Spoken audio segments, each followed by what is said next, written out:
మంచిర్యాల జిల్లా Chennur MLA camp కార్యాలయంలో రసాబస నెలకొంది. కార్యవర్గ ఎన్నికల నామినేషన్ ప్రక్రియలో గందరగోళం ఏర్పడింది. చెన్నూరు నియోజకవర్గ కార్యవర్గ నియామకానికి అబ్జర్వర్లుగా oil fertilisers chairman Raghava Reddy, TPCC secretary Rambhupal వచ్చారు. వారి ముందే పాత కొత్త నేతలు ఘర్షణకు దిగారు. కొన్నేళ్లుగా పార్టీని ముందుకు నడిపించిన వారిని కాకుండా కొత్తగా వచ్చిన వారికి అవకాశం ఇవ్వడంతో ఘర్షణ జరిగింది. గొడవ పడుతున్న ఇరు వర్గాలను పోలీసులు శాంతింపజేశారు.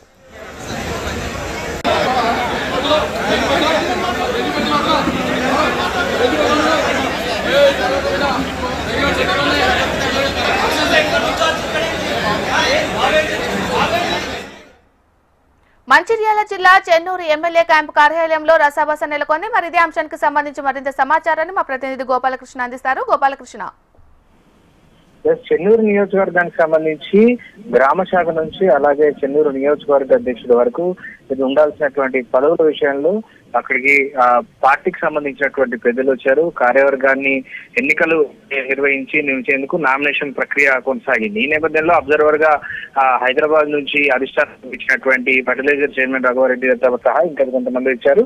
ఆ తర్వాత కొద్దిసేపటికి నామినేషన్ ప్రక్రియ జరిగినటువంటి కొద్దిసేపటికే ఒక్కసారిగా రెండు వర్గాలుగా మారినటువంటి కార్యకర్తలు, అక్కడ ఉన్నటువంటి నాయకులు ఒకరిపై ఒకరు తిట్టడంకాన్ని అలాగే వాగ్వాదంతో మొదలై ఘర్షణ దాకా వెళ్ళిందని చెప్పుకోవచ్చు. ముఖ్యంగా పాత వర్గం కొత్త వర్గంగా రెండు వర్గాలుగా మారిపోయారని చెప్పాలి. ఎందుకంటే గతంలో ఉన్నటువంటి కాంగ్రెస్ నాయకులు అలాగే చెన్నూరులో ఇప్పుడు వివేక్ గెలిచిన తర్వాత వచ్చినటువంటి కాంగ్రెస్ నాయకులు అంటూ అక్కడున్న వాళ్ళు మాట్లాడుకుంటూ ఘర్షణ చేసుకున్నటువంటి పరిస్థితులు అయితే కనిపించాయి.